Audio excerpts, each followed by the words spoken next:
السلام عليكم متابعين قناة زوم 14. المونديال وصل لقبل آخر محطاته الأخيرة وهي ربع النهائي، ولقد تعرفنا على الأربعة الذين صعدوا معنا إلى دور قبل النهائي من المونديال، واقتربت نهاية المونديال بشدة. يجب عليك الاشتراك في القناة وتفعيل زر التنبيهات حتى لا تفوتك المتعة ولا يفوتك أي فيديو جديد. وهيا بنا نتكلم عن ربع نهائي المونديال. ربع النهائي بدأ في يومه الأول بمفاجأة كبرى وصاعقة كبرى. المنتخب البرازيلي الذي عول عليه الكثيرين بالفوز بكأس العالم وأنهم الأقرب للتتويج المونديال خرجوا على يد كرواتيا بركلات الترجيح. المنتخب الكرواتي يجب أن نعلق عليه جيدا وأن لا يستهزئ به أي مشجع يلعب معه في المباريات القادمة. المنتخب الكرواتي رغم أن اللاعبين كبروا في العمر بشكل واضح وملحوظ، ولكن قدراتهم وخبراتهم على أن يغلقوا مساحات أمام الخصم وأن يستدرجوه إلى ركلات الترجيح أثرت في البرازيل وجعلتهم خارج المونديال الآن. الرعونة في التسديدات كانت السبب في خروج البرازيل وعدم إنهاء المباراة من الأشواط الأصلية، ولكن أتيحت الفرص لكثير من البرازيل، ولكن نيمار استغل أول فرصة في الشوط الإضافي الأول ولكن لم يكن كافيا، فضاقت كرواتيا التعادل في الشوط الإضافي الثاني. وفي سرعان ضربات الجزاء ابتسم الحظ للمنتخب الكرواتي ولحارسه المتألق بتصدي جميع ضربات الترجيح في مباراة اليابان، وأيضا مباراة اليوم تصدى لكثير من ركلات الترجيح. أما في المباراة الثانية فالمنتخب الأرجنتيني ينجو هو الآخر من فخ ركلات الترجيح، ولكنه يتأهل هذه المرة إلى نصف النهائي بعد إن فاز على المنتخب الهولندي بركلات الترجيح بعد التعادل في الوقت الأصلي بهدفين مقابل 2. المدرب ليونيل سكالوني أدار اللقاء بشكل جيد من البداية بوضع خطة جديدة بالنسبة للفريق بوجود 5 مدافعين، وهي نفس الخطة التي يلعب بها المنتخب الهولندي، ولكن استطاع سكالوني أن يغلق المساحات على هولندا في بداية الأشواط الأصلية.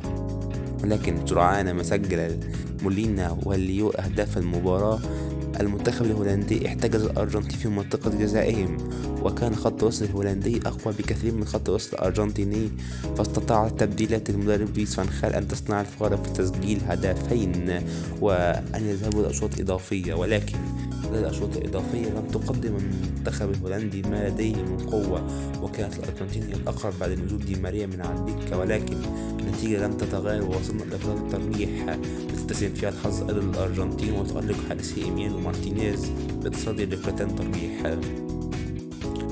المواجهة الأولى في دور نصف النهائي ستكون بين كرواتيا والأرجنتين، وسيكون هناك كلام آخر على هذه المواجهة. في الناحية الأخرى وفي اليوم التالي في حزن كبير دون كريستيانو رونالدو يودعنا من دور ربع النهائي بعد الخسارة من منتخب المغرب بهدف نظيف.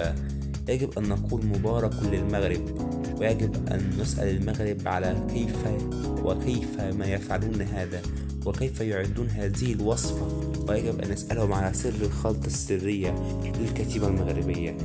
الكتيبة المغربية قدمت للعرب بطولة لا تنسى عبر التاريخ ولن تتكرر مرة أخرى. يجب عليكم أن تعطوا للعرب الوصفة السرية لكيف يكون الوصول إلى دور نصف النهائي للمونديال. المنتخب المغربي تجاوز كل حدودنا الفكرية وصعد إلى دور نصف النهائي، وهل إلى النهائي يسير المنتخب المغربي؟ لكن سنرى. المباراة كانت هادئة في شوطها الأول قبل أن يخطف المغرب الهدف عن طريق يوسف النصيري، ولكن في الشوط الثاني البرتغال حاولت بجد، ولكن تألق ياسين بون والدفاع المغربي كان وراء ذلك والصمود الكبير للمنتخب المغربي حتى نهاية المباراة. المنتخب المغربي يفوق أمالنا وأحلامنا بشكل رائع جدا، والمنتخب البرتغالي يودع البطولة، ورونالدو أظنه سيكون كأس عالم له الأخير ولكنه لم يتوج به، ولكن كريستيانو رونالدو وجماهير البرتغال بأنه سيبقى في المنتخب حتى عام 2024. فهل يبقى كريستيانو على دكة البدلاء حتى عام 2024 أم سنرى كريستيانو رونالدو في مكان آخر؟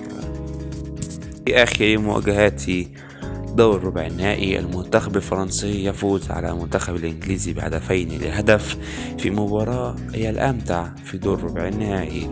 فرص هنا وفرص هناك، ومباراة متكافئة جدا. خطوط الهجوم كانت متألقة في الطرفين، ولكن تصديات الحارسين بيكفورد ولوريس جعلت النتيجة تقلل هذا النتيجة.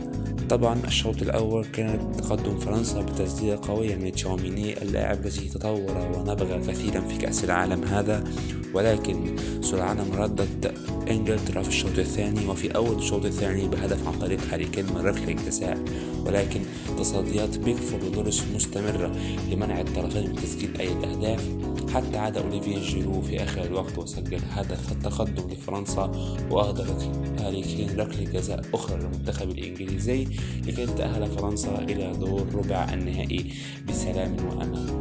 المباراة كانت قوية بين الفريقين وبين الطرفين، وكان النهائي مبكر جدا حيث توقعت الناس، ولكن فرنسا هي التي صعدت بسبب قوة اسكوادها ومعرفتها كيف طريقة الفوز على المنتخب الإنجليزي. ولكن يجب أن نشير أن المنتخب الإنجليزي قدم بطولة متميزة وكان يستحق التواجد في نصف النهائي. مواجهات نصف النهائي نارية جدا ومواجهات رائعة لم نكن نتوقعها منذ بداية البطولة.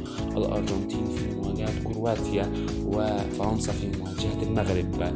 ننتظركم في نصف النهائي، وسوف نعرف في خلال ظرف 4 أيام من هم في نهائي استاد لوسيل، ومن هم طرفي النهائي، ومن سوف يلعب على المركزين الثالث والرابع في يوم السبت القادم. اشترك في القناة وفعل زر التنبيهات حتى يصلك كل منك فيديو. تم تواصل معي فيسبوك وتيك توك. شكرا حسن المتابعة والاستماع، والسلام عليكم ورحمة الله وبركاته.